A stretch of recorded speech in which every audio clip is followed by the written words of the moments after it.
Acompáñenme en palabras de oración. Padre, inclinamos nuestros corazones ante ti. Nuestras canciones de alabanza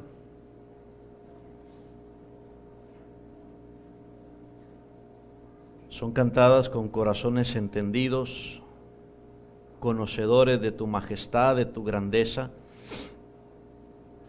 de que tú eres el Rey y soberano del universo, el creador de todo.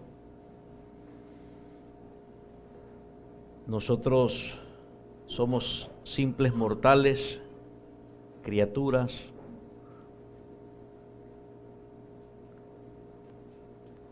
que nacemos por un acto de tu misericordia y morimos. Y en una muestra de gracia y de misericordia a los pecadores salvados no dejas que la muerte sea una separación eterna, sino que en la muerte de Dios experimentamos también ser para ti, estar en tu presencia. Dios, por tus piedades y tus misericordias, oh Padre Santo, conforme a tu promesa, venimos a pedirte que apacientes nuestros corazones, que alimentes nuestra alma, que nutras nuestro ser, que derrames la verdad en nuestros corazones y renueves nuestra mente y afectes nuestra voluntad y nos guíes a través de Jesucristo a conocerte más. Creemos en Jesús, tu Hijo, el unigénito, el eterno, el único medio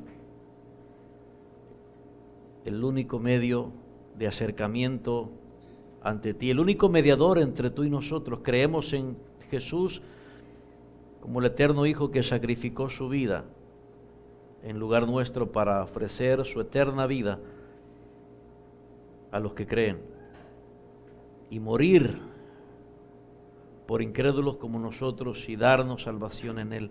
Creemos que tu Hijo es único, que no hay otro como Él, que no hay otro justificador, que no hay otro salvador, que no hay otro redentor, que no hay otro Señor y amo, y que no hay otro en quien tú te complazcas que en tu Hijo.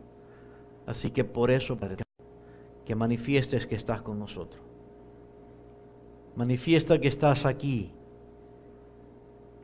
que aunque no te podemos ver, estás entre nosotros, y que te presentas y te manifiestas a través de tu hablar, de tus palabras, que se hablen palabras de Dios y que los que te conocen te oigan y los que no te conocen les des el privilegio de oírte y conocerte y rendirse a ti ante tu belleza y tu majestad que se ha revelado en Jesucristo. Ilumínanos, Señor, y contamos solamente contigo. Hemos venido, Señor, esta mañana por una experiencia espiritual de adoración genuina. Por favor, compadécete de nosotros y de nuestra inutilidad y de nuestra incapacidad para adorar.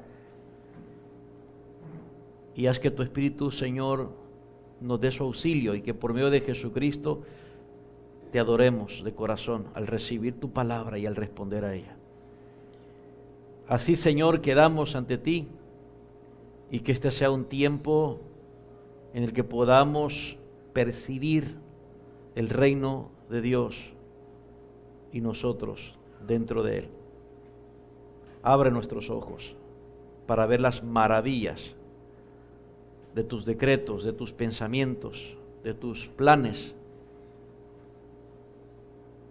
y da al corazón deseo por tu voluntad. Por Jesucristo nuestro Señor te lo pedimos, Padre, y no hay otra manera. Y todos decimos amén y amén. Hay un lugar en la India, un país grande, con una población de millones de personas, pero es un país más antiguo que el nuestro, rodeado de naciones ya desarrolladas y sin embargo sigue siendo un país subdesarrollado, casi como el nuestro, quizás peor. Hay razones para eso, algunos de ellos atribuyen a su subdesarrollo y a su letargo de desarrollo a la gran influencia y dominio religioso en la India. Los indios son, por tradición histórica, paganos, politeístas, idólatras, y la religión se impone por encima de todo, y eso para algunos ha traído mucho letargo en su desarrollo. Bueno, entonces es natural ver en ese país de subdesarrollo, ver muchas limitaciones, muchas restricciones en desarrollo de infraestructura, tanto en las vías, carreteras, electricidad. Y uno de ellos es, por ejemplo, supe de unas personas en una ciudad de la India que han tenido que desarrollar una forma bastante singular para cruzar los numerosos ríos y corrientes en su país donde no hay puentes, porque no hay desarrollo en la infraestructura, muy poco. Entonces, al no haber puentes, pero hay comunidades y hay personas poblando esas comunidades y tienen que movilizarse. Obviamente tienen que haber intercambio, tienen que buscar alimentos, tienen que buscar trabajo. Entonces, el talento, el ingenio, la iniciativa y el sentido de supervivencia lo llevó a esta comunidad a desarrollar esa forma segura de cruzar esos ríos, pero no solamente una forma segura de cruzarlos sin que fuesen arrastrados por la corriente, sino también una forma segura, sobre todo, para poder hacerlo. Y lo que ellos hicieron es que hacen crecer, por así decirlo, hacen crecer puentes con las raíces de árboles gomeros, le llaman. A estos árboles le llaman árboles vivientes porque maduran, o sea, se siembran, crecen y maduran en términos de consistencia, de solidez. Les toma por lo menos unos 10 a 15 años esa solidez, esa estabilidad, esa consistencia. Y una vez que ya están formados, maduros, son sumamente estables y pueden llegar a durar hasta 100 años, o sea que tienen puente como para un siglo, puente de la misma naturaleza, sin cemento, sin ingeniería, simple y sencillamente han logrado superar con el sentido de supervivencia ese reto, esa limitación. Y así es como han superado todo eso. Una serie de árboles que por naturaleza tienen la capacidad de sostener, de dar estabilidad y proveer seguridad a muchas personas para poder cruzar de un lado a otro. Es interesante cómo el Señor, a través del apóstol Pablo, utiliza la metáfora, la comparación de un árbol enraizado para atribuirle cierta comparación a la iglesia cristiana, a la iglesia de los cristianos.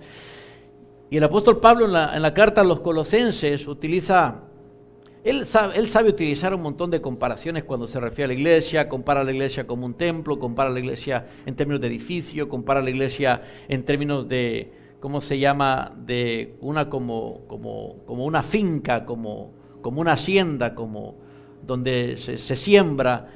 Pero también compara a los colosenses, a la iglesia en Colosenses, los compara como árboles, de acuerdo a lo que uno puede leer en Colosenses capítulo 2, versículo 7, que uno es cristiano en la medida en que Cristo lo mantiene arraigado a Él,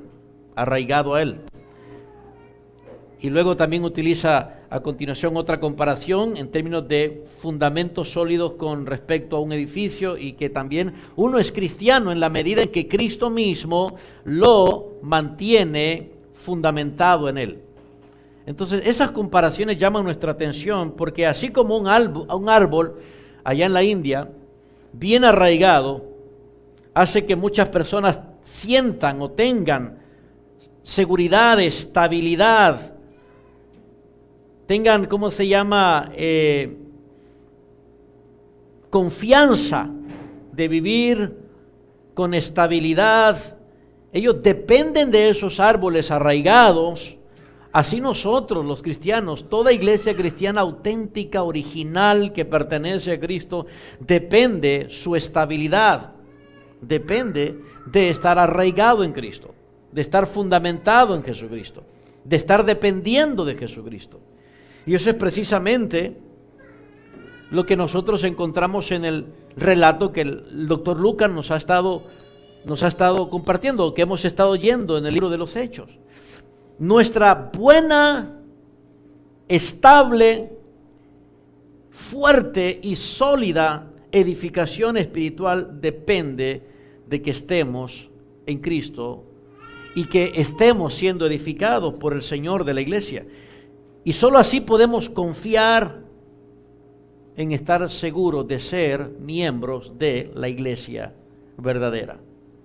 Así como aquellos ciudadanos de la India tenían la confianza y sentían la seguridad de poder trasladarse de un punto al otro, cruzando el río sobre ese puente hecho de puras raíces de árboles, sin temor a morir, sin temor a desaparecer, a dejar de existir. De la misma manera nosotros podemos tener esa misma sensación de seguridad, hermanos, al saber que podemos estar estables y seguros cuando estamos siendo edificados por el mismo Señor de la iglesia. Una iglesia que está siendo edificada por el mismo Señor de la iglesia es una iglesia con la garantía de que la muerte, ni siquiera la muerte, es una amenaza. La iglesia permanecerá. Y aun cuando sea arrebatada de esta tierra, en la venida de Jesús, tendrá una continuidad en el reino del Señor. Entonces debemos confiar en eso y estar satisfechos en que la iglesia cristiana verdadera es diseñada por Cristo, originada en Cristo, fundada por Cristo, edificada por Cristo y dotada por Cristo. Todos aquellos que pertenecemos a Cristo y a su iglesia tenemos este grado de seguridad y gozamos de esta estabilidad. ¿Y qué más se nos puede ofrecer después de eso? O sea, si yo soy parte de una iglesia auxiliar, ¿qué más puedo desear? ¿Qué más me hace falta? Lo tengo todo.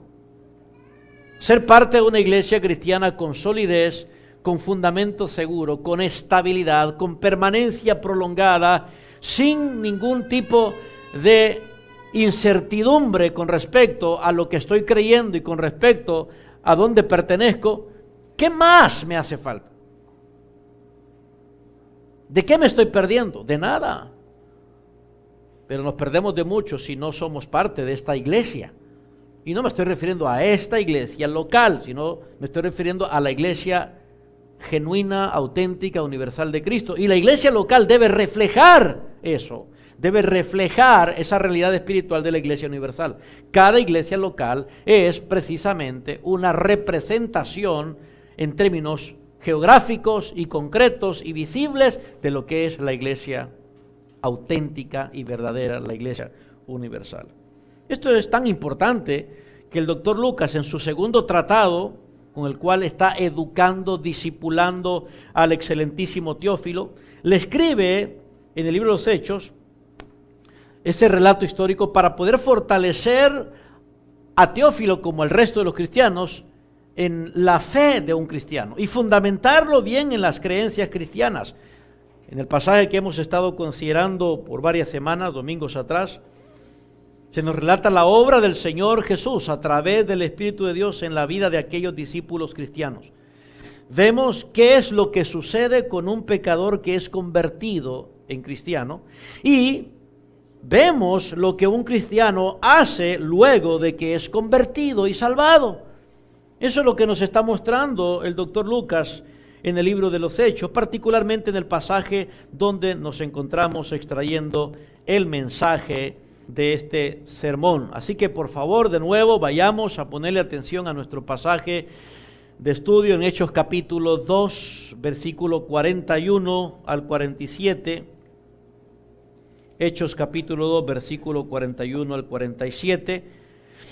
De nuevo la lectura de este pasaje dice así: así que los que recibieron su palabra fueron bautizados y se añadieron aquel día como 3,000 personas y perseveraban en la doctrina de los apóstoles, esas personas, en la comunión unos con otros, en el partimiento del pan y en las oraciones. Y sobrevino temor a toda persona. Y muchas maravillas y señales eran hechas por los apóstoles. Todos los que habían creído estaban juntos y tenían en común todas las cosas y vendían sus propiedades y sus bienes y los repartían a todos según la necesidad de cada uno, y perseverando unánimes cada día en el templo y partiendo el pan en las casas, comían juntos con alegría y sencillez de corazón, alabando a Dios y teniendo favor con todo el pueblo. Y el Señor añadía cada día los que habían de ser salvos, añadía a la iglesia esos que habían de ser salvos. Bueno, como hemos leído una vez más, aquí está lo que el doctor Lucas quiere resaltar, para que el lector quede capturado a través de este relato. Lo que él quiere resaltar es: miren, la iglesia es originada por Jesús, la iglesia es edificada por el Señor. Todo el cristianismo es obra de Jesús. El cristianismo no es la religión del catolicismo, no es la religión de Constantino, como suelen decir los detractores, los enemigos agresivos, radicales, fundamentales de la Iglesia Católica. Y aún grupos heréticos como los gnósticos, por ejemplo, siempre están saliendo con sus documentales y con algunas entrevistas y con algunas otras intentos donde quieren desacreditar el cristianismo, haciéndonos creer que el cristianismo es el producto de la Iglesia Católica Romana, que el cristianismo es el producto de Constantino, el emperador, obviamente el emperador del Imperio Romano del pasado del siglo III, pero el cristianismo comenzó antes de Constantino, comenzó antes de la religión organizada de la Iglesia Católica Romana. Aquí está, Lucas nos dice cuándo comenzó la iglesia cristiana, cuándo comenzó el cristianismo. Comenzó justo aquí.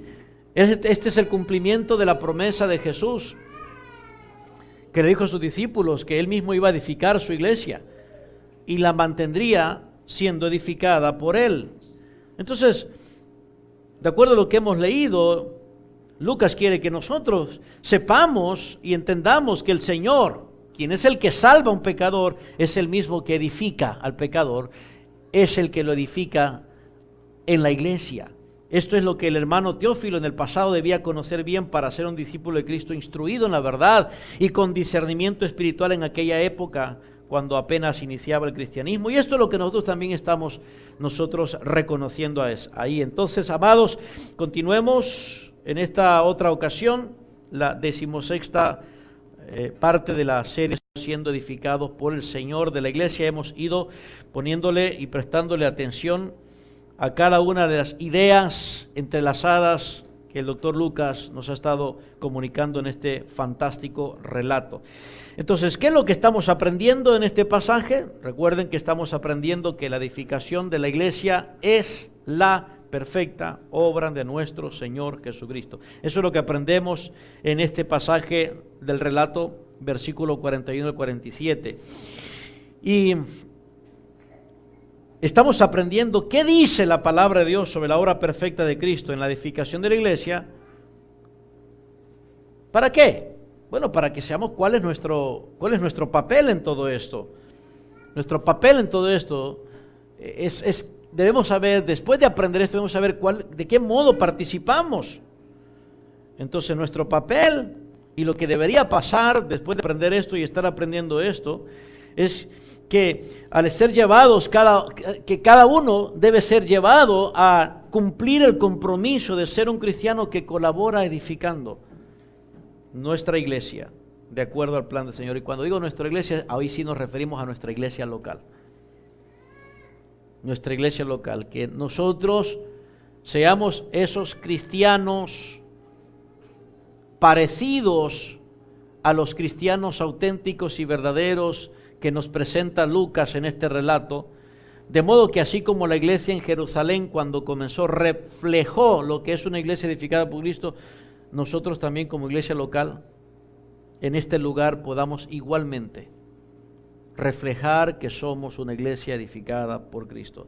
Y para lograr esto, dijimos, necesitamos conocer, por supuesto, esos componentes de una iglesia edificada por Cristo. Y eso es lo que Lucas, a través de cada idea en el relato, nos permite identificar esos componentes de una iglesia edificada por Cristo que la distinguen de una iglesia que no es edificada por Cristo. Y dijimos que aquí hay por lo menos 4 componentes que podemos identificar en este pasaje.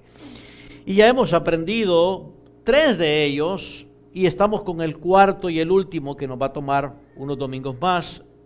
Y hemos aprendido entonces que una iglesia edificada por Cristo como una obra perfecta tiene el fundamento sólido. De acuerdo al versículo 41, la iglesia que Cristo edifica es una iglesia de cristianos, de creyentes. Y un cristiano, un creyente, no es el que levanta la mano, no es el que pasa adelante. No digo que no puede serlo alguien que haya hecho eso, pero no es eso lo que determina, identifica que él es un cristiano. Lo que hace que un cristiano sea cristiano es que haya recibido la palabra de Cristo. Y es lo que dice el versículo 41. Así que los que recibieron su palabra fueron bautizados. Estos fueron bautizados. Y nadie bautizado sin antes no es salvo. Y nadie es salvado sin no recibe la palabra de Cristo. Y eso es lo que ocurrió ahí. Acuérdense que en el versículo 41 adelante, Lucas nos está resumiendo en forma de conclusión lo que ocurrió después de la predicación del mensaje del apóstol Pedro en aquel día. Entonces, fueron salvados, como le dijo el apóstol Pedro, sean salvos de esta perversa generación, versículo 40, y acto seguido nos dice, así que fueron salvados. ¿Y cómo fueron salvados? Porque recibieron la palabra del Señor. Cuando uno recibe la palabra del Señor, a lo que se refiere aquí es que uno está recibiendo a Cristo. Uno recibe la palabra, recibe a Cristo, recibe la palabra. ¿Y qué recibe de Cristo? Bueno, recibe lo que Él es. Recibe a Cristo como Señor. Recibe a Cristo como dice aquí el versículo 36, como el Cristo. Es decir, como el Salvador encarnado. El Salvador prometido en el Antiguo Testamento. El brazo del Señor que salva. Ese es el Cristo del Antiguo Testamento. Es el soberano Rey prometido en el Antiguo Testamento que vino a sufrir por su pueblo. Que fue un siervo. Y que antes de ser exaltado fue humillado. Entonces, eso es lo que recibimos. Y con ello se deriva el perdón de nuestros pecados, la vida eterna, la salvación del alma, etcétera. Todo lo que tiene que ver con la salvación. Entonces, ese es el fundamento sólido. Una iglesia edificada por Cristo es una iglesia que tiene cristianos. No es una iglesia que tiene un montón de gente. Pueden ser un montón o puede ser poca, pero tiene cristianos convertidos por la palabra de Dios. En segundo lugar, dijimos que aprendemos ahí que una iglesia edificada por Cristo tiene, ¿qué cosa, hermanos? La membresía genuina, versículo 41, los que reciben su palabra, esos fueron bautizados. Y se añadieron, o fueron añadidos, fueron unidos, fueron agregados, fueron sumados a los cristianos que ya existían. Por eso, entre otras cosas, ya hemos explicado eso, pero entre otras cosas, solo para siempre enfatizarlo, es realmente extraño y ajeno al cristianismo histórico que una persona se bautice, o sea, que experimente el bautismo en agua como un testimonio público sin tener testigos públicos de su bautismo.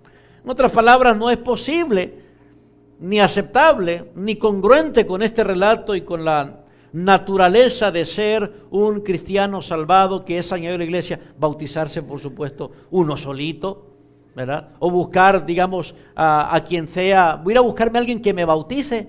No, tampoco.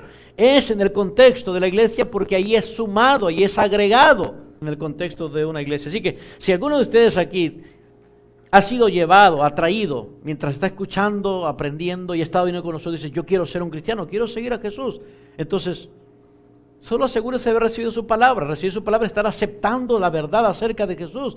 Usted ya cambió su manera de pensar en cuanto a Jesús, ya cambió su manera de pensar en cuanto a sí mismo.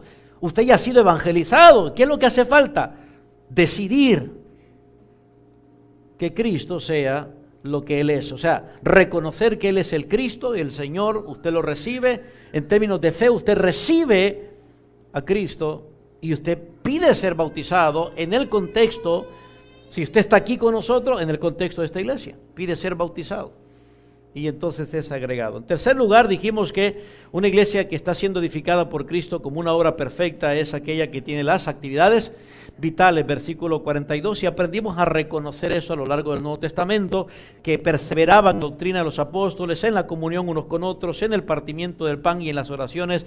Aquí el doctor Lucas resume 4 actividades, o podemos decirlo así como lo llamamos, compromisos. Compromisos de un cristiano que se ponen en evidencia como resultado de haber recibido la palabra, de haber sido bautizado. En otras palabras, como resultado de ser un salvado se comporta así. Se comporta así. Alguien comprometido haciendo lo que un cristiano hace. Y por último, nos encontramos en el último componente extraordinario de una iglesia que está siendo edificada por Cristo, que es una obra perfecta. Y aquí estamos, nos hemos estacionado en esta última parte del relato, versículo 43 al 47, y aquí le llamamos que una iglesia que está siendo edificada por Cristo tiene, ¿qué cosa, hermanos? El testimonio impactante, versículo 3 en adelante. Y vamos a estar poniendo atención en eso. Entonces, estamos comprendiendo este último componente extraordinario. Al notar la conexión gramatical que ya explicamos, el doctor Lucas cuenta que lo que describe en los versículos 43 al 47 es el resultado lógico. Se infiere o se deduce que lo que él relata del versículo 43 al 47 no es otra cosa que algo naturalmente esperado de lo que nos dice el versículo 41 y 42. En otras palabras, ¿ven ustedes que los que recibieron su palabra son los que fueron bautizados? ¿Ven ustedes que esos que fueron bautizados fueron agregados o añadidos, unidos a la iglesia? ¿Ven ustedes que esos salvados, unidos a la iglesia, se comportaron de una manera única y distinguible entre todos? ¿Ven todo eso ustedes? Sí. Pues ¿qué creen que sucede después de todo eso? O sea, ¿qué se espera? Aquí tenemos el resultado. El resultado, dice el doctor Lucas, es un testimonio impactante, y es lo que leemos en el versículo 43. Y sobrevino. Ahí está esa conexión, ese enlace. Lo que para Lucas es, noten ustedes el resultado de la conversión de un pecador, de una iglesia edificada por Cristo. Aquí está directamente. De modo que al final del relato encontramos ese testimonio impactante. Y nos damos cuenta que todo lo que sucede en la iglesia edificada por Cristo, de acuerdo al versículo 43 a 47, son, ¿qué cosa, hermanos? Son testimonios de cosas sobrenaturales. Por ejemplo, sobrevino temor a toda persona. Eso es algo sobrenatural. Que comenzó a suceder un respeto, una admiración por aquellos que eran objeto de burla, de crítica y de ridiculez. De pronto todo cambia, así, sin intervención humana, pero sí con una intervención divina. Entonces comenzamos a notar que el versículo 43 al 47, todo lo que Lucas ahí nos relata es el resultado de acciones sobrenaturales. Y es increíble. Él, por cierto, nos va a llamar la atención con una abrumadora actividad sobrenatural del Señor. Todo eso es el resultado de la edificación sobrenatural del Señor que está haciendo en la iglesia. Y encontramos entonces un testimonio de un grupo de personas salvadas divinamente, unidas divinamente y transformadas divinamente. Ese es el testimonio al que debemos nosotros también aspirar como iglesia local. Entonces, mientras estamos ahí, en esta última parte de la escena del relato, estamos poniendo la atención, les dije, a los diferentes aspectos que sobresalen en ese testimonio. Así que les estoy enseñando cómo se manifiesta el testimonio impactante al cual Lucas nos da a conocer aquí en el versículo 43 al 47. ¿Se puede medir el testimonio impactante? En cierta manera sí. ¿Se puede ver el impacto de una iglesia edificada por Cristo? De cierta manera, como vemos aquí, sí, sin duda. Y Lucas nos presenta una foto en donde podemos observar qué es lo que sobresale o qué es lo que se manifiesta donde hay un testimonio impactante. Y como notamos aquí Lucas no se está inventando nada. Aquí Lucas no está resaltando situaciones insignificantes, ordinarias. Vemos gente ordinaria, pero de pronto estamos notando cosas extraordinarias que están pasando en esas personas y a través de esas personas. Y todo esto es el resultado de que Cristo está edificando la iglesia. No se puede esperar menos. Si Cristo edifica una iglesia, un grupo de pecadores salvados y convertidos, no se puede esperar menos que cuestiones sobrenaturales en ellos y a través de ellos. Y bueno, yo he estado explicándole a ustedes en los domingos anteriores, los últimos domingos, los primeros dos aspectos que podemos ver que sobresalen o manifiestan un testimonio impactante. ¿Se acuerdan cuáles son? En primer lugar, dijimos en el versículo 43 que un testimonio impactante se ve reflejado, se manifiesta en un asombro sobrenatural, lo que leímos en el versículo 43, y sobrevino temor a toda persona.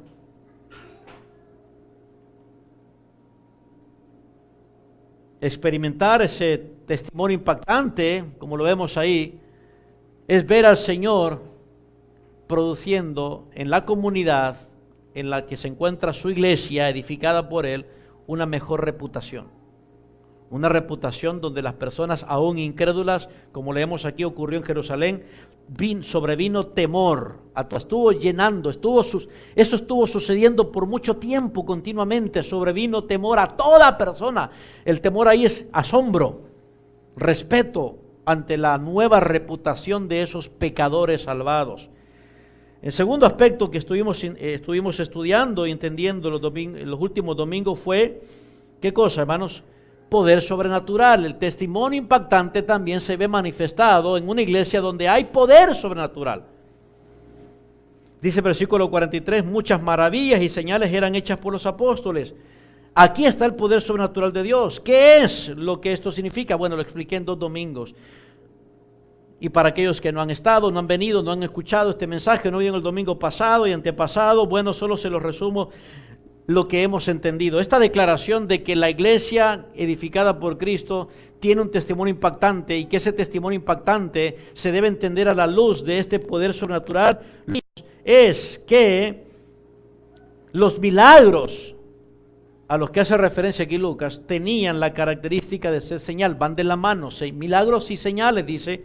Y entendimos que los milagros hechos tanto por Jesús como por sus apóstoles siempre tuvieron el propósito de enseñar. Eso es lo que es una señal.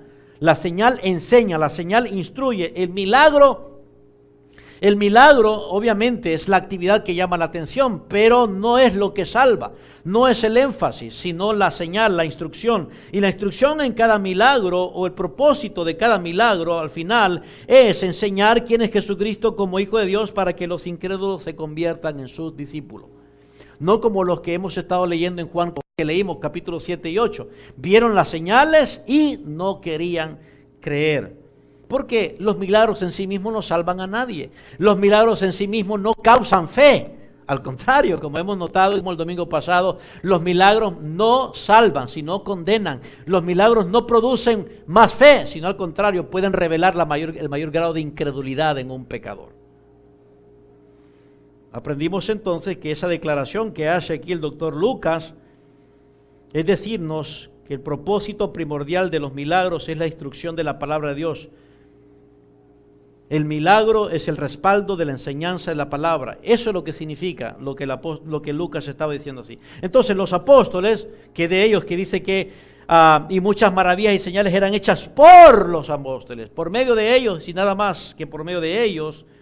Lo que quiere decir entonces es que ellos tenían la costumbre en aquel momento, bueno, siempre y cuando no estaban muertos. Una vez que murieron ya no siguieron haciendo eso. Pero antes de morir tenían la costumbre, era parte de su ministerio, estar haciendo de forma continua esos milagros hechos por ellos. ¿Con qué fin? Con el fin de predicar la palabra de Dios, de modo que las personas se salvaran, los inconversos se salvaran. El poder sobrenatural de Dios se manifestaba no solamente en el milagro, sino que se manifestaba no en el milagro que habían visto, sino en el milagro invisible, que después se hacía visible, que era la salvación de un alma. Ahí era el fin mismo de todo el milagro. Se podía ver el milagro en la conversión de los incrédulos realizada por medio de la predicación y la enseñanza de la palabra de Dios, y dijimos, esto mismo es lo que sucede hoy con nosotros.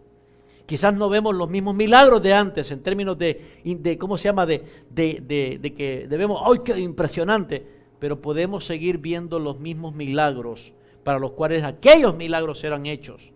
Y son los milagros de la palabra de Dios. Son los milagros de la palabra de Dios. El milagro de salvación del alma es el mayor fin de los milagros en sí mismo.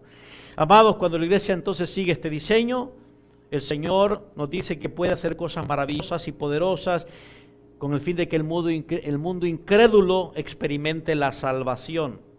¿Puede el Señor sanar a un incrédulo? Sí puede hacer un milagro, sí puede, pero no es algo garantizado. O sea, no es que Jesús dijo, prometo sanar a todas las personas con sus dolencias, prometo intervenir milagrosamente a todas las personas cuando se encuentren en peligro. No, Él no ha prometido eso, pero ¿saben qué sí ha prometido? Que todo aquel que recibe a Cristo experimenta el milagro de la salvación de su alma. Así que hoy en día no necesitamos ver milagros para ser salvos. Lo que necesitamos es ir a la palabra de Dios, reconocer que Dios ya hizo obras portentosas. De modo que con esas obras o milagros registrados en la Biblia podemos entonces atribuirle confianza a que el Dios que hizo las cosas en el pasado, cosas milagrosas, es el Dios que milagrosamente puede perdonarme, milagrosamente puede salvarme, milagrosamente puede convertirme en una nueva criatura. De modo que lo más importante ahora es enseñar y predicar el mensaje de la palabra de Dios para ver el mayor milagro. Ese es el poder sobrenatural. Y dijimos entonces que la palabra de Dios es su poder sobrenatural para lograr su obra sobrenatural. Muy bien, ahora nos encontramos con el tercer aspecto en el que se ve manifestado este testimonio impactante. Y quiero que noten el versículo 44. Todos los que habían creído estaban juntos y tenían en común todas las cosas. Y vendían sus propiedades y sus bienes y lo repartían a todos según la necesidad de cada uno, y perseverando unánimes cada día en el templo y partiendo el pan en las casas, comían juntos con alegría y sencillez de corazón, alabando a Dios y teniendo favor con todo el pueblo. Hasta ahí nomás. La última oración es digámoslo así, el punto de vista de todo el relato. Nos encontramos ahora en el tercer aspecto para entender lo que quiere decir testimonio impactante. ¿Cómo se mira un testimonio impactante? ¿Cómo se refleja? ¿Qué se manifiesta? Bueno, ya vimos. Testimonio impactante lo entendemos a la luz de, ¿qué cosa, hermanos? A la luz de, número 1, asombro sobrenatural. Número 2, poder sobrenatural. Y número 3, ¿cuál creen ustedes? ¿Qué es lo que creen ustedes se resalta aquí en las palabras relatadas por Lucas, versículo 44? Todos los que habían creído estaban juntos y tenían en común todas las cosas y vendían sus propiedades y sus bienes y los repartían a todos según la necesidad de cada uno, y perseverando unánimes en el templo y partiendo el pan en las casas, comían juntos con alegría y sencillez de corazón, alabando a Dios y teniendo favor con todo el pueblo. ¿Qué sería la palabra ahí que pueda de alguna manera representar ese testimonio impactante? Bueno, ya vimos en el versículo 42 que la comunión es una actividad. Es una actividad muy propia de los cristianos. Es a compartir la vida unos con otros. Pero aquí hay un elemento o ese aspecto más que de una manera bastante clara puede verse reflejado el testimonio impactante. Amados, me estoy refiriendo a la unidad sobrenatural. La unidad sobrenatural. Leemos sobre algo más que es sobrenatural. No solo se manifestó poder sobrenatural, como leímos y aprendimos el domingo pasado, sino que a la luz de ese poder sobrenatural ¿Se acuerdan? El poder sobrenatural es el efecto de la palabra de Dios convirtiendo pecadores. ¿Se acuerdan que ese es el poder sobrenatural? Es el efecto de la palabra de Dios. Entonces, a la luz de ese poder sobrenatural manifestado en aquellos cristianos, ¿sabe qué dice también Lucas? Se manifestó también una actitud que no es natural en los seres humanos. No es natural en los seres humanos. Es como si la unidad fuera inevitable solo a la luz del poder de la palabra de Dios. Fuera de ese contexto, fuera de ese efecto del poder de la palabra de Dios, no puede haber unidad. No puede haber unidad. Nosotros no conocemos la unidad en los términos en que la Biblia dice que hay unidad. No lo conocemos. Y cuando nosotros incluso le llamamos unidad a ciertas cosas en la familia, en el hogar, en el trabajo, en un equipo, etcétera, en un proyecto, en una empresa, en un negocio, en un plan, al final todo eso que nosotros llamamos unidad está viciado por deseos egoístas. Querramos o no reconocerlos. Nuestro tipo de unidad que conocemos naturalmente, carnalmente, humanamente, es simple y sencillamente aquel tipo de unidad que nosotros heredamos después de que nuestros padres cayeron en el Edén. Adán y Eva fueron creados, ¿verdad? Dios los creó en el mismo día.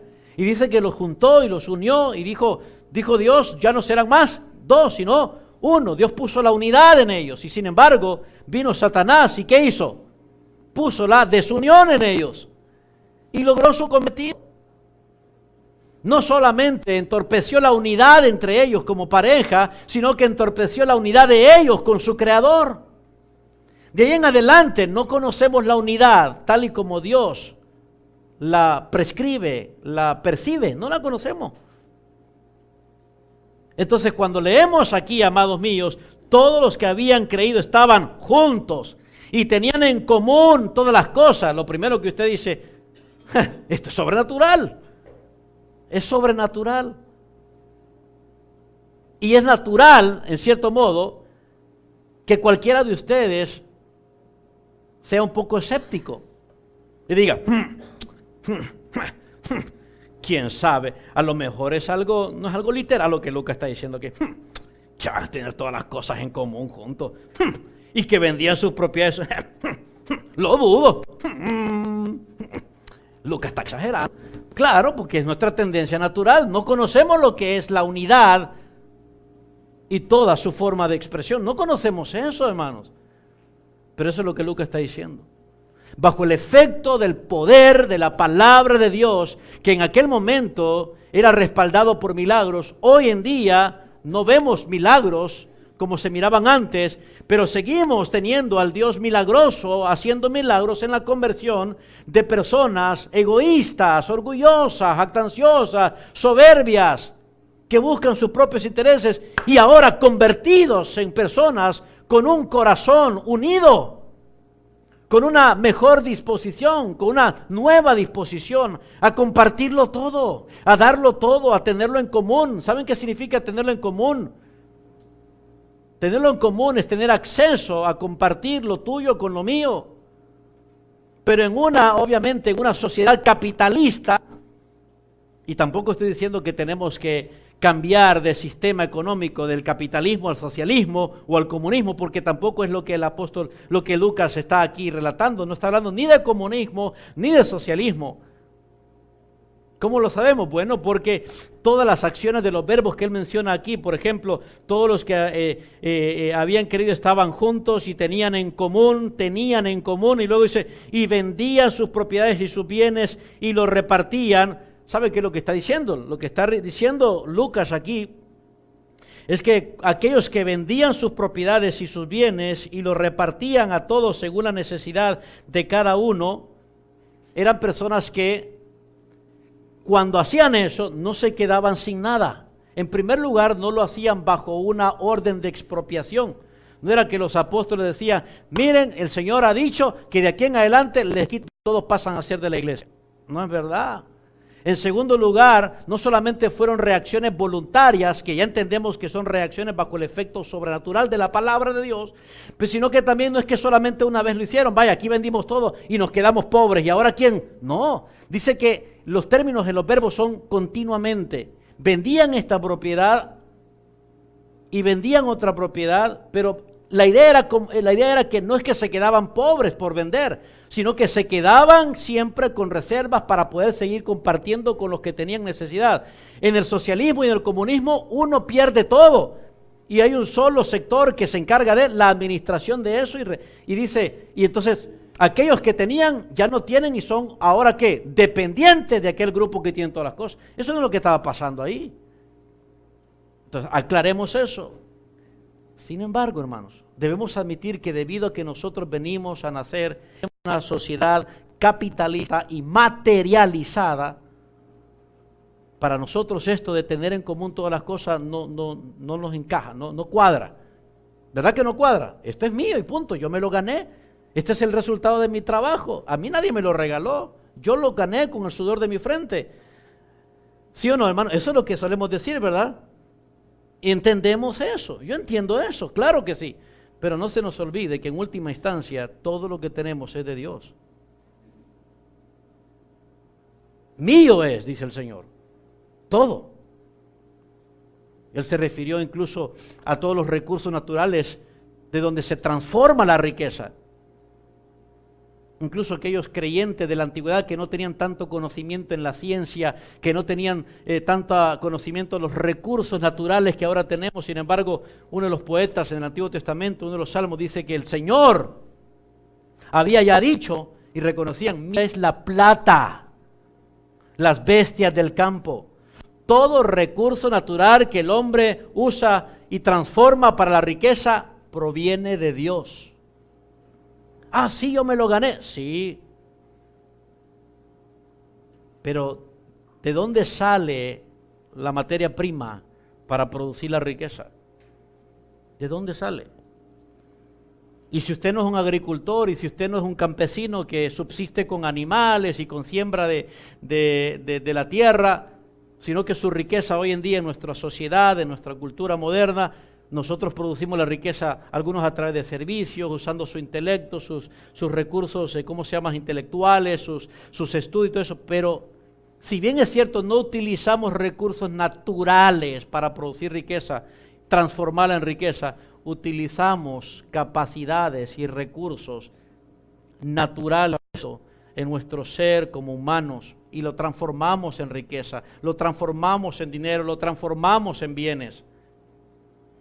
No se nos olvide que si pensamos bien y somos astutos para los negocios, hay quienes dicen, yo soy bueno para los negocios, sí, pero no se te olvide, tú que eres bueno para los negocios, que eres astuto, que eres ágil, tú que eres un buen empleado, muy responsable, muy honesto, muy trabajador, no te olvides que en un momento así, Dios puede quitar los recursos naturales de tu cuerpo para que dejes de producir y ya no tengas medios y recursos para transformarlos en riqueza. Una incapacidad total permanente, la pérdida de un miembro en esta sociedad, en esta cultura capitalista de competencia, ¿qué? Nos descalifica, nos deja por fuera, perdemos la vista, ya no soy el empleado que puede producir la riqueza que producía antes, quedo en bancarrota. ¿Me comprende lo que les digo, hermanos? O me robaron, o me defraudaron, etcétera. Amados, no podemos olvidarnos de que toda riqueza pertenece a Dios y que toda riqueza está en sus manos y que Él hace pobre al pobre y rico al rico. Así es. Así que tenemos que admitir que esto es algo sobrenatural, definitivamente. Esto rompe con el esquema económico, rompe con el esquema social, rompe con el esquema cultural, rompe con el esquema filosófico de la vida. Unidad sobrenatural.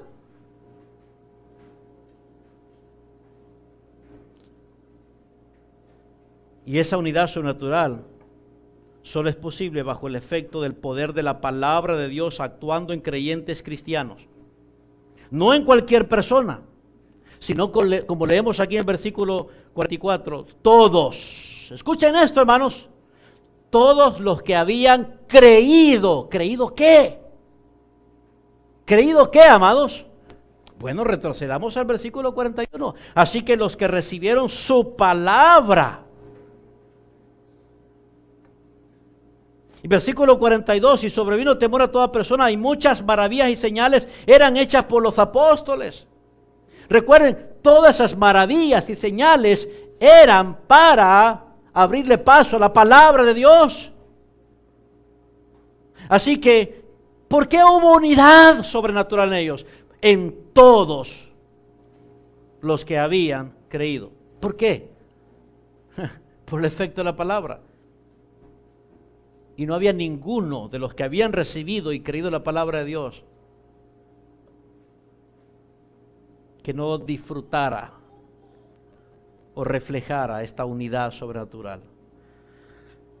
Quizás con esto que voy a decir puedo parecer un apóstol Juan en este sentido, porque el apóstol Juan, me refiero, era un maestro de la palabra de Dios, al que no le cuadraban, como maestro no le cuadraban los asuntos neutrales.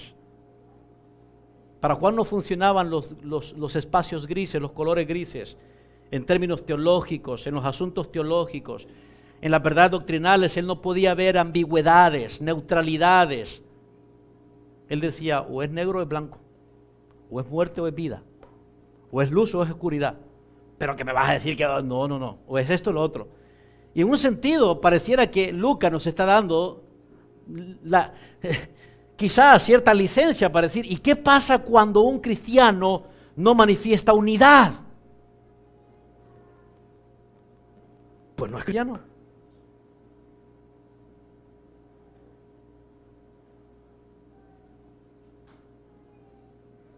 ¿Y qué pasa cuando ese cristiano que dice que es cristiano y está en la iglesia y dice pertenecer a la iglesia y es miembro de la iglesia,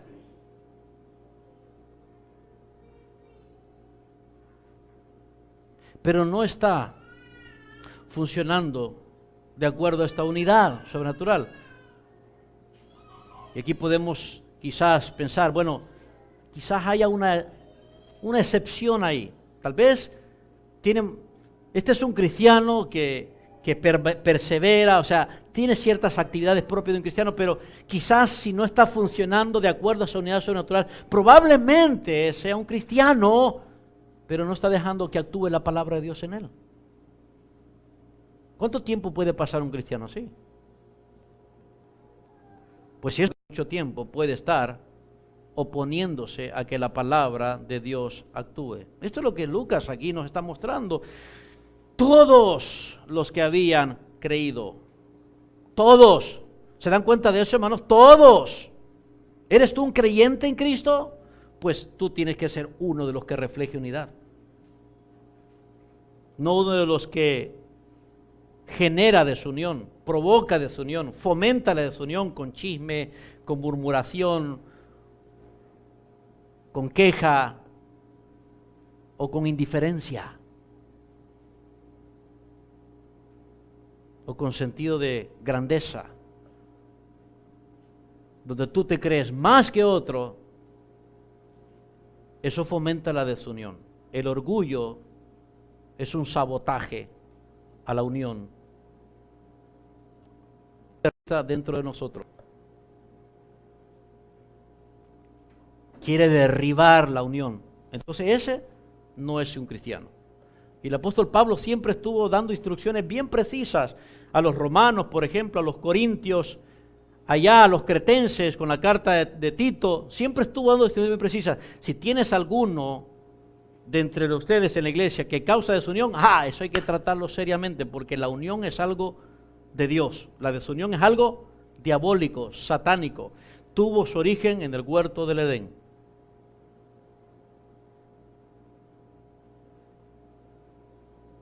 Y la unión es obra de Jesús. Es obra del Señor. Es lo opuesto a la obra del diablo.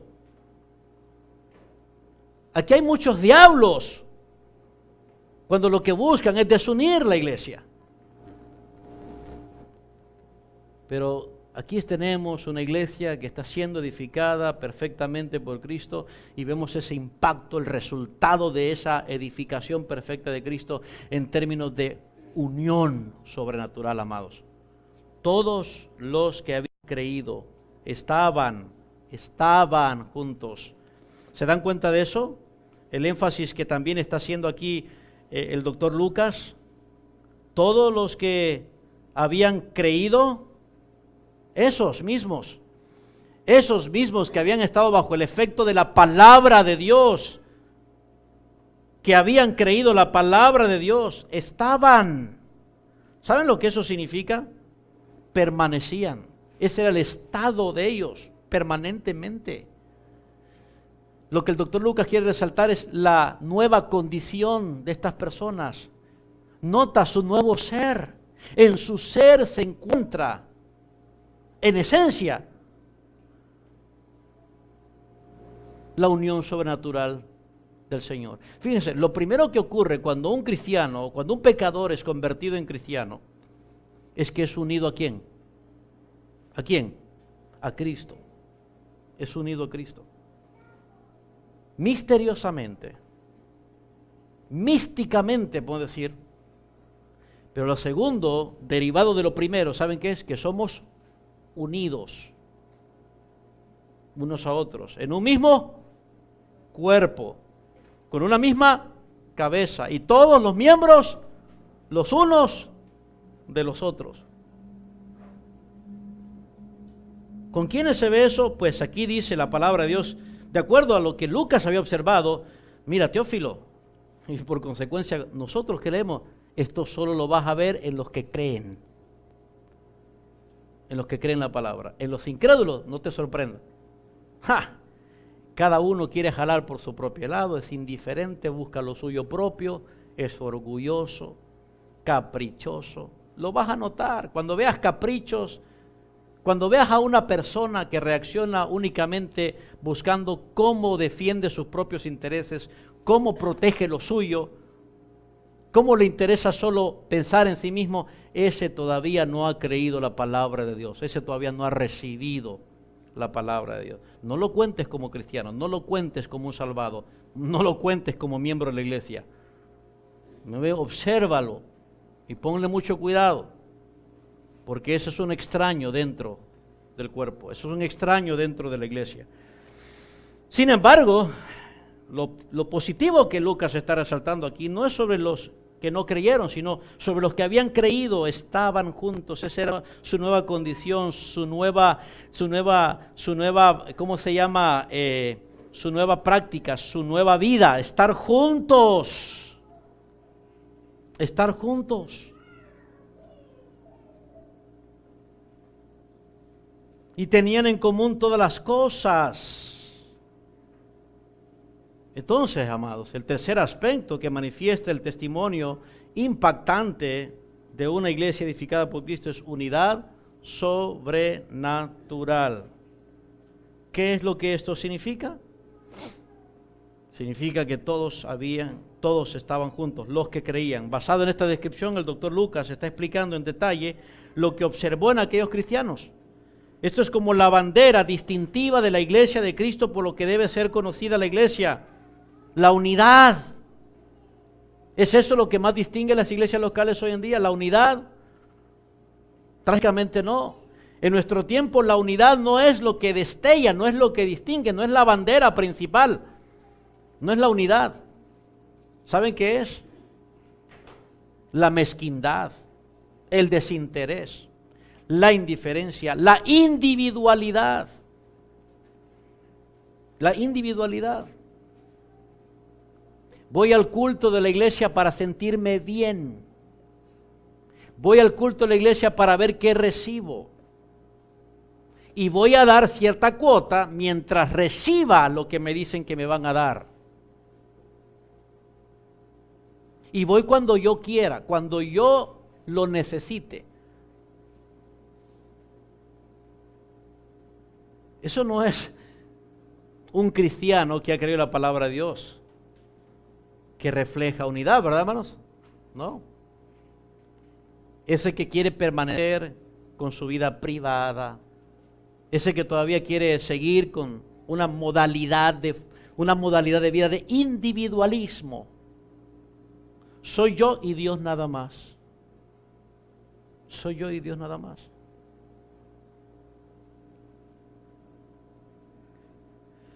En cambio, de acuerdo a lo que Lucas nos dice, los primeros cristianos experimentaron la obra sobrenatural del mismo Espíritu de Dios. Esa es la unidad entre cristianos. Es obra del Espíritu Santo.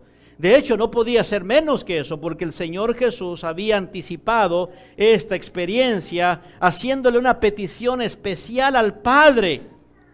Antes de Él ser crucificado y resucitado, antes de que comenzara 40 días después de su ascensión, comenzara la iglesia, el Señor, casi 2 meses atrás, ya le había pedido al Padre: Padre, haz una realidad, concédeme la realidad de ver unidad en mi pueblo, en la iglesia. Y leemos eso en Juan capítulo 17, la oración de Jesús. Juan capítulo 17, versículo 20. Mientras Jesús ha venido orando, es la última noche antes de ser arrestado y crucificado. Y Jesús ha dedicado tiempo para orar al Padre. En vez de divagar su mente con la aflicción que está próxima a sufrir, en vez de perder el tiempo con la ansiedad que viene ante la experiencia de la muerte, Jesús pudo haber estado ansioso. Ay, no, voy a morir. Y sabía que iba a morir. Ay, no puede ser. Pero en vez de gastarse en eso, dedicó tiempo para orar por los suyos. Mientras él necesitaba que oraran por él ante la aflicción, este es el glorioso Salvador que tenemos, que en vez de estar preocupado y exigiendo: oren por mí, ay, oren por mí, que estoy mal. ¿Saben qué hizo él? Dedicarse a orar por los suyos, por los que quedaban. Y encontramos eso en Juan 17. Este es el Dios que adoramos, que siempre piensa en otros antes que en sí mismo, antepone las necesidades y los intereses de los suyos antes que de los mismos. Este es el Dios humilde. Y viene ante el Padre, y después de pedirle protección por sus discípulos, por los apóstoles que quedaban en ese momento en un mundo enemigo, Él se proyecta hacia un futuro, y creo que es este futuro que estamos viendo aquí en en Hechos capítulo 2. Miren lo que dice el versículo 20: Padre, mas no ruego solamente por esto, sino también por los que han de creer en mí por la palabra de ellos. Y en Hechos capítulo 2 encontramos eso. Aquellos que creyeron por la palabra predicada del apóstol Pedro, ¿no es cierto, hermanos? Verso 21, para que todos sean, ¿qué? Uno. Todos sean uno, como tú, oh Padre, en mí y yo en ti, que también ellos sean uno en nosotros. Uno en ellos, uno en nosotros. Unidad espiritual con la Trinidad y unidad espiritual con la iglesia. Para que el mundo crea que tú me enviaste. Ahí está la bandera. ¿Has visto una iglesia de Cristo cristiana? Sí, mira, allá está la bandera de la unidad. Esa es una iglesia de Cristo. Para que el mundo crea que tú me enviaste. No hay mayor poder de convencimiento para un no cristiano que no conoce la unidad, que solo ha visto a lo largo de su vida desunión y desunión, egoísmo e individualismo, que pueda haber una comunidad de pecadores salvados y transformados viviendo en unidad. Eso es algo impresionante. ¿Qué es esto? Es obra sobrenatural, Dios está ahí. No sabía, ¿verdad? Que sí, existe iglesia y es de Cristo. Por la unidad lo puedes saber. Para que el mundo crea que tú me enviaste. La gloria que me diste yo les he dado, para que sean uno, así como nosotros somos uno. Yo en ellos y tú en mí, para que sean perfectos en unidad. Para que el mundo conozca que tú me enviaste y que los has amado a ellos como también a mí me has amado.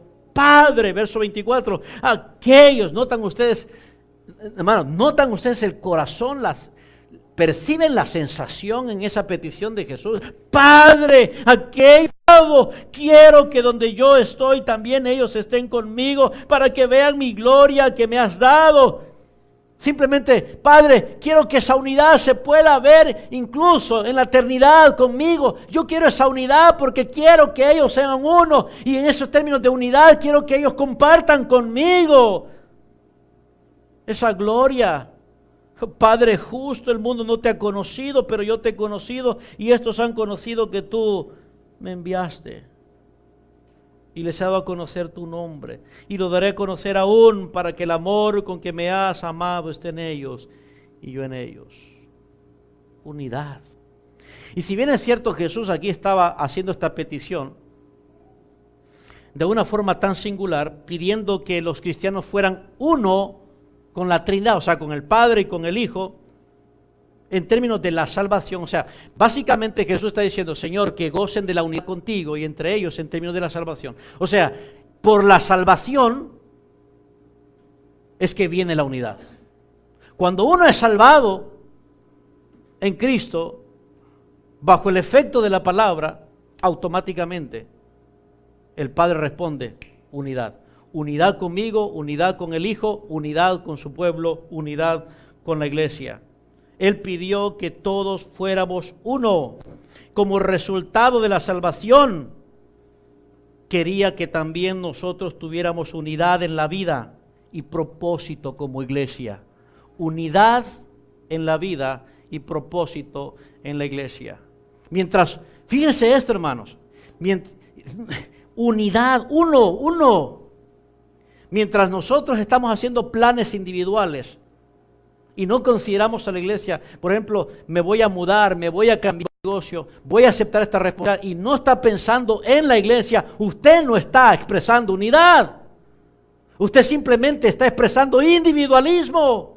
Usted sigue viéndose a sí mismo como el centro de todo. No ve a la iglesia como lo que es. El vehículo, el instrumento de Dios designado para la alabanza de la gloria de su gracia. No ve la iglesia como el centro del reino de Dios. No lo ve así. Soy yo, mi reino, mi vida, mis negocios, mis asuntos, mi tiempo, mis responsabilidades, mis ocupaciones. ¿Es eso lo que ocurre con uno que cree la palabra de Dios? Ustedes bien saben, amados. No es fácil decir, oh, yo creo eso. Eso que está diciendo el pastor, yo lo creo. Yo lo creo, lo he estudiado un montón de veces. Tengo hasta una enciclopedia así que la he leído, yo creo todo eso. Pero no refleja eso. Es fácil decir que creemos, pero no es lo mismo expresarlo en términos que se comprueben. Amados, unidad. Necesitamos experimentar este poder sobrenatural que tiene como efecto una unidad sobrenatural. Es sobrenatural, rompe con lo carnal, supera lo diabólico. Es más que lo natural. El apóstol Pablo también le dijo a los efesios que se esforzaran, capítulo 4, verso 3, esfuércense como cristianos, como salvados, como iglesia, esfuércense en guardar la unidad del Espíritu en el vínculo de la paz. No les dijo, miren, generen la unidad. No les dijo eso. Toquen la unidad. Miren, no les dijo, miren, ustedes cristianos tienen que hacer todo el esfuerzo porque produzcan unidad. No. Lo que les dijo es, ya tienen la unidad. Ya fueron unidos al Padre, ya fueron unidos al Hijo. Y ya fueron unidos entre ustedes de forma mística, sobrenatural. Entonces, ¿qué es lo que tienen que hacer? Guarden. En otras palabras, conserven, mantengan la unidad que ya tienen, mantengan esa unidad que es una obra sobrenatural de Dios. Ay, amados, esto es muy importante para toda iglesia local cristiana y lo es para nosotros. Oh, hermanos, yo escucho personas que, ay, no, es que Satanás no me deja tranquilo. Bueno, la única razón por la que Satanás ataca a la iglesia es para que no esté unida. Pero si alguien dice que Satanás no me dejan tranquilo mientras tú sigas haciendo lo que quieras, valiéndote de tus propios intereses, no es Satanás el que te está molestando, es Dios el que te está disciplinando. Porque estás atentando contra la unidad. La unidad de Dios. Leí acerca de un pastor.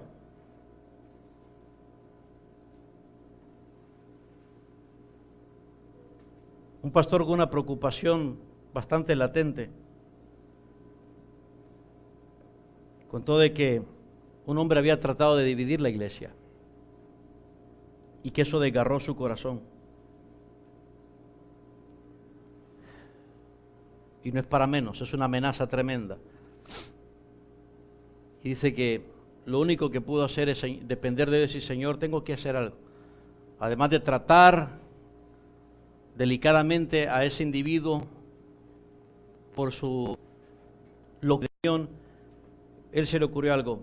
Necesito poner en alerta a toda la iglesia a depender de Dios. Así que lo que hizo fue llamar a una empresa de ebanistas o carpinteros y les dijo, miren, para el próximo domingo quiero tener instalados reclinatorios en las bancas. Era una capilla de esos templos que todavía, no sé si ustedes han visto, utilizan tradicionalmente una sola banca. En vez de sillas individuales, banca, todos se sentan en una banca y frente a la banca hay unos reclinatorios como solían o suelen haber en los templos católicos para hincarse, arrodillarse. Él pidió eso y ya instalados el domingo siguiente, el domingo por la mañana, el pastor dijo, por la gracia de Dios nunca ha habido una división en esta iglesia y nunca lo va a haber. Pero para eso necesitamos comprometernos con la unidad, guardar la unidad, preservar la unidad. Entonces lo vamos a hacer, dijo él, de aquí en adelante, arrodillándonos en estos reclinatorios y vamos a estar orando con fervor y constantemente para pelear esta batalla contra el sabotaje de la desunión. Y dice que ellos hicieron eso y Dios en su gracia operó de esa manera y se pudo tratar el asunto en el cual se había amenazado a la iglesia. Yo no sé, solo estoy diciendo, esto fue lo que pasó con ellos, pero lo que quiero decir es, para este pastor había conciencia de lo que es la unión en la iglesia. Hay que pelear por eso. Es la unidad la que glorifica a Dios, no lo contrario. Es la unidad la que honra su nombre. Es la unidad que distingue a una iglesia verdadera. Hay personas que no reflejan unidad, siempre están quejándose, no me gusta esto. Es que si lo hicieran como yo quiero, como a mí me gusta. Es que yo no aprendí así. En la otra iglesia donde vengo, así no era. Y ahí lo anda diciendo. Él anda esparciendo su desagrado, su desencanto. Eso no guarda la unidad. Eso no mantiene la unidad en una iglesia local. Eso no refleja que ha creído la palabra de Dios.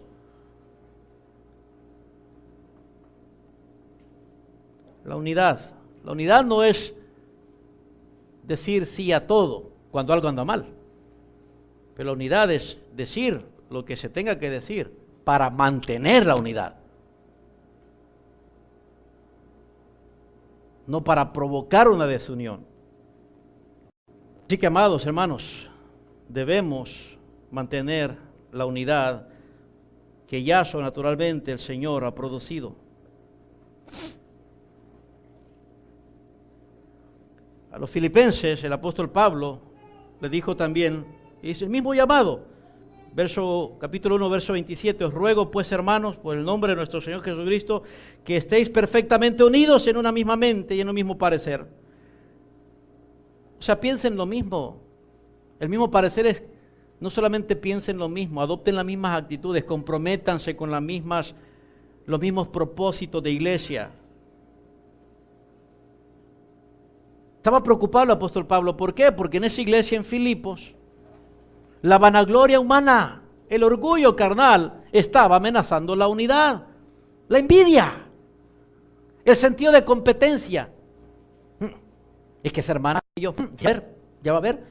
Y yo no sé si algo así es lo que estaba pasando con estas preciosas hermanitas cristianas, pero que estaban oponiéndose al efecto de la palabra en ellas. Me refiero, si vamos al último capítulo de Filipenses, capítulo 4, Evodia y Síntique. ¡Ay! Hay muchas Evodias y Síntiques en la iglesia local. Ruego a Evodia y Síntique que sean de un mismo sentir en el Señor. Y dentro del contexto, un mismo sentir significa lo opuesto a la envidia, lo opuesto a la murmuración.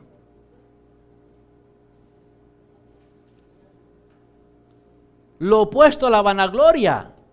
En toda la carta el apóstol Pablo presenta lo negativo es la vanagloria, lo negativo es la envidia, lo negativo es las murmuraciones. Lo positivo es que sean de un mismo sentir. No sé, Evodia y Síntique, dos mujeres, hermanas cristianas, pero estaban saboteando la unidad. Por eso el apóstol Pablo dice, ay, con nombre y apellido. Síntique, ahí te hablan. Cuando leyeron la carta, Síntique, ahí te hablan. Evodia, en la cocina, llámenla. Porque dice el apóstol Pablo, pónganse de acuerdo entre ustedes dos hermanas. Y ya toda la iglesia lo sabe. Que ni se hablan, ni se saludan. ¿Acaso eso fomenta la unidad? No, lo primero que ve alguien, uy, qué raro esas dos hermanas. Uy, mira, una le dice, hola, ¿qué tal? Y la otra le hace, uy, mira, qué feo, eso es unidad. Eso no es unidad.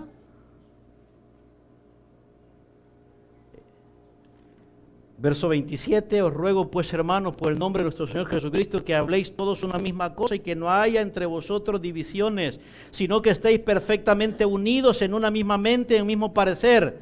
¿Por qué dices esto, Pablo? Bueno, porque he sido informado acerca de vosotros, hermanos míos, por los de Cloé. Los hijos de Cloé me han venido a decir que hay entre vosotros contiendas. O sea, hay entre ustedes posiciones encontradas donde nadie quiere ceder, porque cada uno está defendiendo su propio derecho. Y de acuerdo a Filipenses capítulo 2, por eso es que él escribe esto, por eso es que él dice todo esto. Y la única forma de solucionar esto, para que la unidad se fomente, es humíllate, como Cristo se humilló. Filipenses capítulo 2, toma, como dice el canto que cantamos, toma la mente de siervo, sé un siervo para su gloria. Considera a los demás como superiores a ti mismo. No dice considera a los demás superiores, pero ¿cómo? Superior a ti mismo. Eso es lo opuesto al orgullo, y entonces eso guarda, mantiene la unidad. Oh, hermanos, no se puede soportar las divisiones en la iglesia. Y el apóstol Pablo dice, no podemos. ¿Por qué el apóstol Pablo era así de drástico, de radical? Porque él sabía que la unidad es obra sobrenatural de ¿quién? Y que eso distingue a una iglesia auténticamente de Cristo, edificada por él. No podía soportar las divisiones, no importa en qué nivel, no importa si, ay, viene comenzando Pablo, tranquilo, llévala tranquilo, hombre, si viene comenzando, ¿cuál? Que ahorita hay que hablar de eso, ¿cómo que? Ahorita hay que tomar eso.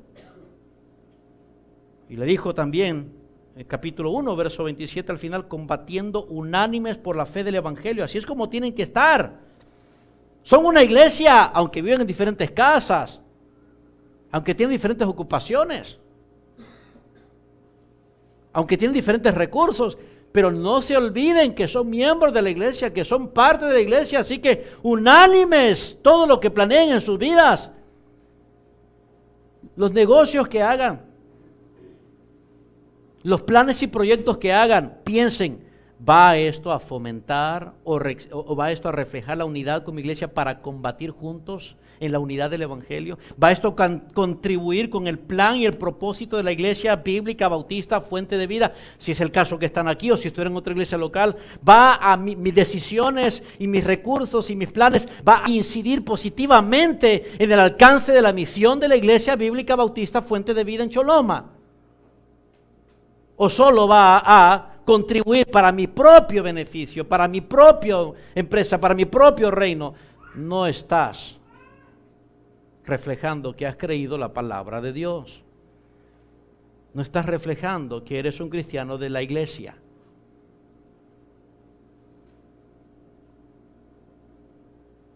Hay que lo hagan ellos. Pienso, todas esas cosas así, hermanos, son cosas insidiosas en contra de la unidad. Sabemos de algo, si no me dicen nada, yo no participo. Si no me dicen, yo así funciono. Si el pastor no me llama, pues yo, mire, me hago como que no sé nada. No, hermanos, unidad. Unidad. No podemos seguir dándole respeto a actitudes malas en contra de la unidad y solamente verla, es la hermana tal, es el hermano tal. No podemos ir respetando esos pecados, malas actitudes. Tenemos que contribuir, no a que se genere unidad, sino contribuir a mantenerla, a guardarla. Y la única forma, hermanos, es teniendo una respuesta genuina de fe a la palabra. Dejemos que el efecto de la palabra provoque esto, cause esta unidad. ¿Quieres ver realmente? Tú dices, ay no, yo que quisiera ver el poder de Dios. Ay, si tan solo yo viera el poder de Dios. Míralo en la unidad. Míralo en la unidad. Es el poder de Dios a través de su palabra cambiando nuestra mente, derribando nuestro orgullo, derribando nuestra soberbia personal, haciéndonos actuar de forma distinta a la naturaleza humana carnal. ¡Qué milagro! ¡Qué poder! Mira ese poder. Míralo en la unidad. Verás que en la unidad yace allí una semilla poderosa. Es la humildad. Esa semilla poderosa, la humildad, a la cual el apóstol Pablo dice en Filipenses capítulo 2, que Jesús después de haber sido humillado fue exaltado por el Padre. Amados, todo aquel que se humilla, dice la Biblia, ¿qué dice? Es exaltado. Dios ve de lejos al soberbio y al humilde le da mayor gracia. Entre más humildes somos, ¿en qué términos? Andar zapatos rotos. Eso no es humildad. Humildad, yo ni compro dientes, por no me lavo los dientes, soy humilde. Ni me baño todos los días, soy humilde. No, eso no es humildad. Humildad es en Filipenses capítulo 2, no velar solo por lo suyo propio. No buscar solamente sus derechos. ¿Y qué de los demás? ¿Y qué de los otros? En términos materiales, en términos espirituales, en términos emocionales. ¿Estoy dispuesto a sujetarme a los demás? No solo las esposas deben estar sujetas, todos tenemos que estar sujetos. ¿Qué significa sujeción? Sujeción es voluntariamente ceder mis derechos para beneficio del otro. Allí se refleja la unidad. Así que, amados míos, unidad. Volvemos a Hechos capítulo 2. Todos los que habían creído estaban juntos. Ahora quiero que les diga una cosa. Y creo que esto lo puede volver lo que estamos tratando, de lo que estamos hablando. Puede hacer ver la unidad de una forma todavía más práctica de lo que ya hemos mencionado, a pesar de que he estado aplicándolo. Pero ya que ustedes ven que la unidad es el deseo del Hijo y también el deseo del Padre, y es la respuesta del Padre a la petición del Hijo, entonces nosotros, lo que tenemos que hacer es fomentar esa unidad sobrenatural y practicarla entre nosotros como iglesia, ¿no es cierto? En vez de tener la osadía de oponernos a ella, o en vez de ser tan necios como para ir en contra de esta obra divina. Lo que tenemos que hacer es demostrar que apreciamos la unidad, deseamos la unidad, experimentamos la unidad, mantenemos la unidad. Y lo podemos demostrar, amados míos, de formas tan prácticas como las que la Biblia menciona. Y rápidamente solo las voy a enumerar. En la palabra de Dios, en todo el Nuevo Testamento, encontramos mandatos que tienen que ver con deberes cristianos que expresan esa unidad dentro de la iglesia local. ¿Saben cómo se llaman esos deberes? Los van a encontrar normalmente con frases como unos a otros, unos a otros. Por ejemplo, los voy a enumerar rápidamente. Encontramos en el Nuevo Testamento que se nos manda a expresar esa unidad en términos de deber con, número 1, amarnos unos a otros. Número 2, preferirnos unos a otros. Número 3, ser unánimes entre nosotros. Número 4, seguir la mutua edificación.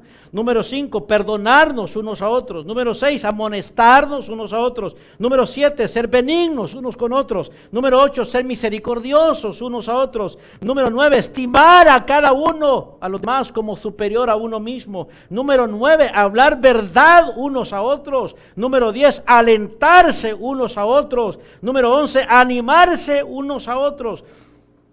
¿Sigo, hermanos? Voy con la docena. Edificarse unos a otros. 13, seguir lo bueno unos para con otros. 14, estimularnos unos a los otros al amor y a las buenas obras. Número 15, hospedarnos unos a los otros sin murmuraciones. 15 deberes prácticos que reflejan la unidad. Y yo pensé que la unidad era ir los domingos al culto. No, hermanos.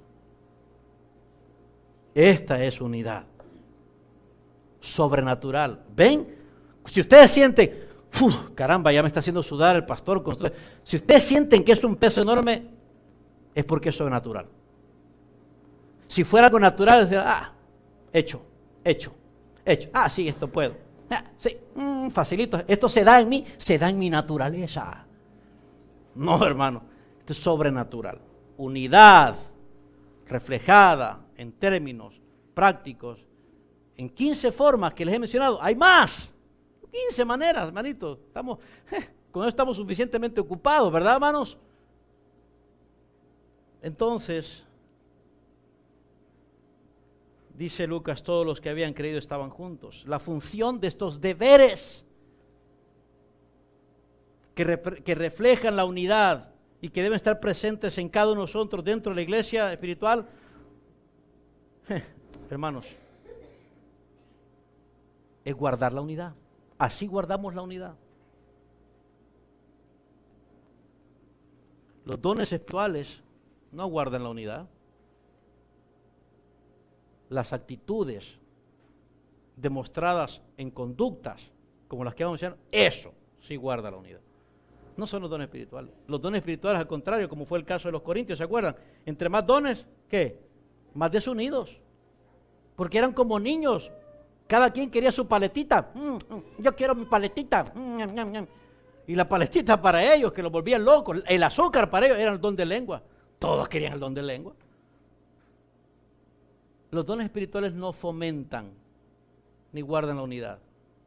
Pero las actitudes cristianas que nos llevan al comportamiento cristiano de los unos a los otros, eso sí. Eso sí. Bien. Por otra parte, notamos que el doctor Lucas también nos cuenta que la unidad sobrenatural se expresó de varias formas y con cierto grado de regularidad. En otras palabras, versículo 44 dice que esos que habían creído, que estaban juntos, unidos, y tenían en común todas las cosas, y vendían sus propiedades, tanto sus propiedades como sus bienes, y los repartían todos según la necesidad de cada uno, y perseverando unánimes cada día en el templo, y partiendo el pan. Todo eso que vemos ahí, amados, es lo que Lucas dice. Miren, ¿quieren ver cómo se vio representada de forma concreta, esa unidad sobrenatural en estos hermanos? ¿Quieren que se los demuestre? Y entonces, lo que dice de tener en común todas las cosas, de vender las propiedades y sus bienes, de repartirlos de perseverar unánimes, de comer juntos con alegría y de alabar a Dios y tener favor, todo eso, hermanitos, son las diferentes formas visibles y concretas en las que la unidad se demuestra, y lo vamos a ver el próximo domingo, si el Señor lo permite. Pónganse de pie, amados. Vamos a orar. Y vamos a consagrarnos al Señor.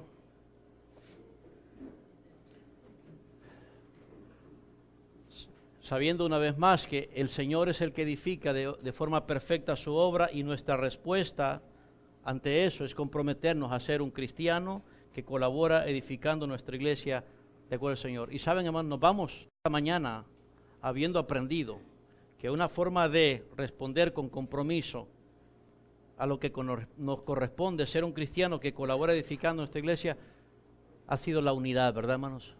La unidad. La unidad entre nosotros. Y el otro domingo, Dios mediante, veremos esa unidad demostrada de forma concreta, Dios mediante. Oremos, amados. Oh Padre Santo, te damos las gracias por tu santa palabra, por tu mensaje, por estar con nosotros, por hablar a nuestro corazón, por enseñar, redarguir, convencer e instruir en justicia, y producir en nosotros, oh Señor, un corazón quebrantado, abierto a tu voluntad, a tu verdad, dispuesto a ser renovados, dispuestos a ser perfeccionados en ti y mayormente en la unidad. Llénanos, Señor, de convicción por esta unidad hermosa, perfecta, maravillosa que hemos recibido al ser convertidos, al ser salvados en Cristo. Padre, perdónanos por todas esas malas actitudes carnales, heredadas de pasados, que vienen con sello diabólico, perturban la unión, atentan contra la unidad. Perdónanos por ser más accesibles a la desunión que a la unión. Perdónanos por la indiferencia. Perdónanos, oh Señor, por la vanidad. Perdónanos por la envidia. Perdónanos por la murmuración. Perdónanos por esos pecados que solemos nosotros vestir de una forma atractiva. Perdónanos, Señor, porque hemos estado atentando contra la obra sobrenatural de tu Espíritu, que es la unidad. La unidad que tenemos en Cristo, por la cual Él pidió, y la unidad que tenemos entre nosotros, por la cual Él también pidió. Oh Dios, sé glorificado en el arrepentimiento nuestro.